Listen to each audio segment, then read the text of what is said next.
सोलापूर जिल्ह्यातील बार्शी तालुक्यात जिल्हा परिषद निवडणुकीत मोठी राजकीय घडामोड. भाजपच्या विरोधात शिवसेना शिंदे गट आणि शिवसेना ठाकरे गट एकत्र. बार्शीचे आमदार दिलीप सोपल यांची सोशल मीडियावरून अधिकृत पोस्ट. जिल्हा परिषद निवडणुकीसाठी भाजप विरोधात महाआघाडीची घोषणा. आमदार दिलीप सोपल विरुद्ध माजी आमदार राजेंद्र राऊत असा थेट सामना. दोन्ही शिवसेनांना अजित पवार गट आणि शरद पवार गटाच्या राष्ट्रवादींचा पाठिंबा. बार्शीच्या राजकारणात निवडणुकीपूर्वीच वातावरण तापले. जिल्हा परिषद निवडणुकीत बार्शीत चुरशीची होणार असल्याचं स्पष्ट. याला आतमध्ये दरवाजाच्या आतमध्ये सुद्धा येऊन देणार नाही ती दोघं जण.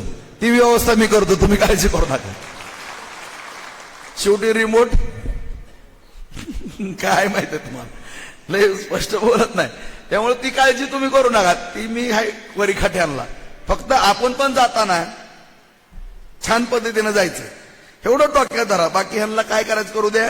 मी मगा सांगितल्याप्रमाणे आपल्या गाव पातळीवर त्या कार्यकर्त्याला चिडवायला बघतील.